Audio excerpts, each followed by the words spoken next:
Bismillahirrahmanirrahim. Assalamualaikum warahmatullahi wabarakatuh. Adik-adik mahasiswa, jumpa lagi dengan saya, Suyitno Irmin. Bahasan yang lalu telah kita jelaskan bagaimana memilih jenis pekerjaan.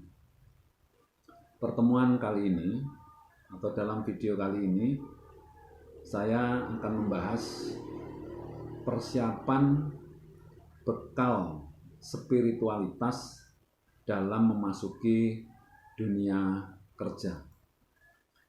Memasuki dunia kerja adalah peristiwa yang sangat sakral dan monumental, momen yang sangat penting, suatu perubahan pola hidup yang luar biasa. Bayangkan dari yang tadinya sekolah atau kuliah, sekarang akan memasuki kegiatan baru, yakni bekerja, di mana semua kegiatan aktivitas akan berubah. Mulai bangun tidur, tempat kegiatan, pergaulan, aktivitas, kepatuhan, cara berpikir, waktu bekerja, tanggung jawab, dan pola hidup yang lain akan ikut berubah. Artinya, begitu kita bekerja, kita akan mengarungi hidup yang sesungguhnya. Sebagai manusia ciptaan Tuhan, saatnya kita mengabdikan diri untuk kepentingan orang banyak.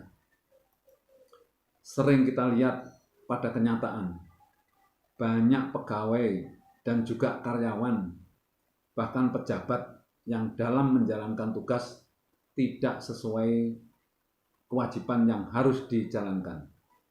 Banyak yang tidak amanah, melakukan penyimpangan, melanggar aturan dan tata tertib.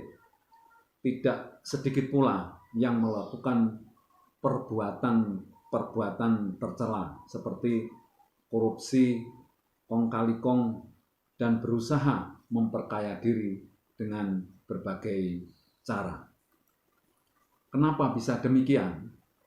Salah satu penyebab utamanya karena mereka pada saat mau masuk kerja melupakan bekal spiritualitas, tidak memagari diri dengan nilai-nilai spiritual, tidak memahami hakikat hidup dan hakikat kerja.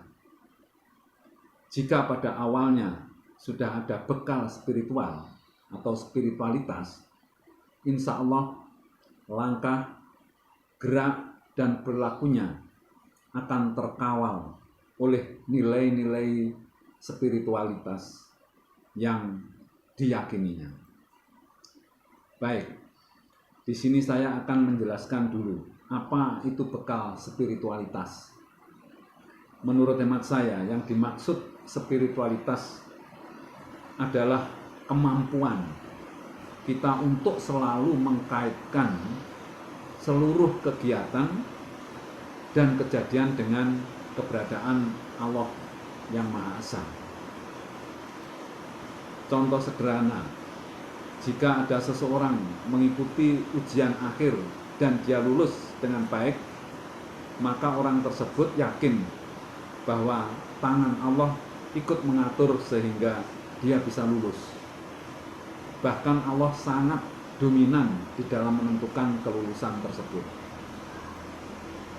Contoh lain, seseorang telah berusaha semaksimal mungkin untuk bisa menjadi juara 1 dalam lomba lari, tetapi ternyata dia hanya dapat nomor 3. Nah, orang tersebut meyakini bahwa itu adalah hasil terbaik yang diberikan Allah, maka orang tersebut dikatakan memiliki spiritualitas yang tinggi. Seseorang sudah melamar pekerjaan, kemudian mengikuti tes, kemudian sampai pada tes yang terakhir, tetapi setelah pengumuman dia tidak lulus.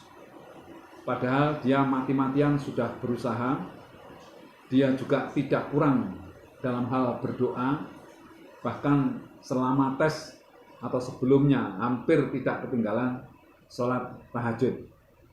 Pendek kata, usaha fisik dan doa sudah dia lakukan secara maksimal, tetapi akhirnya tidak lulus. Bagaimana sikap orang yang memiliki spiritualitas tinggi? Pertama, dia memang akan kecewa, karena ini adalah manusiawi. Tetapi karena dia memiliki bekal spiritualitas yang cukup, dalam waktu singkat dia mampu mengelola rasa kecewa tersebut dan menggantinya dengan rasa bersyukur bahwa Allah telah memilihkan yang terbaik dengan caranya, yakni dengan tidak diluluskan. Kenapa orang yang memiliki spiritualitas tinggi mampu bersikap demikian? Karena dia selalu mengkaitkan semua kejadian yang dia alami adalah karena campur tangan Allah. Dia yakin betul bahwa Allah akan memilihkan untuk umatnya yang terbaik. Artinya untuk orang itu yang terbaik saat ini adalah tidak lulus. Karena Allah punya skenario sendiri untuk orang itu. Bisa jadi orang itu akan diberikan tempat kerja nantinya yang lebih baik. Sebaliknya, saya akan memberikan contoh pada orang yang tidak punya bekal spiritualitas. Jika dia tidak lulus pada saat mengikuti tes, maka cara berpikir dan sikapnya sangat negatif.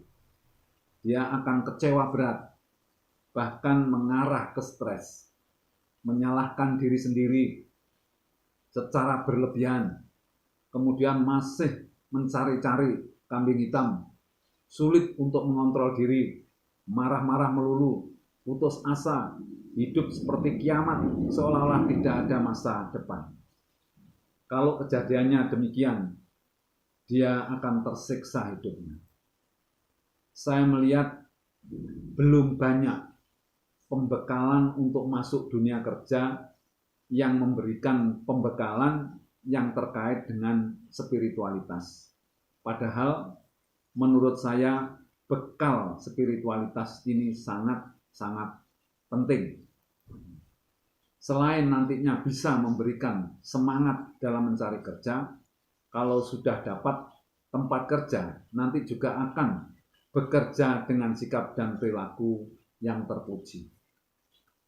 Sekarang, konkretnya apa saja yang perlu dipahami kaitannya dengan bekal spiritualitas? Yang pertama, memahami untuk apa kita ini diciptakan oleh Allah. Jadi yang pertama, nanti kita uraikan pada sesi berikutnya. Yang kedua, memiliki tujuan hidup yang jelas. Jadi untuk apa hidup ini? Kemudian memahami bahwa kerja adalah ibadah. Yang keempat, tentu bagaimana bekerja ini adalah mencari rezeki yang halal. Jadi keempat hal ini merupakan bekal spiritualitas agar di dalam mencari pekerjaan dan juga nanti di dalam bekerja, tentu orang seperti ini akan selalu mengkaitkan seluruh kegiatan dengan keberadaan Allah. Sehingga apa yang dilakukan, apa yang dikerjakan akan terkawal karena memiliki bekal spiritualitas yang cukup. Untuk sementara demikian, nanti masing-masing dari bekal itu akan kita bahas di sesi berikutnya. Sekian dulu, terima kasih, semoga bermanfaat. Saya akhiri, wassalamualaikum warahmatullahi wabarakatuh.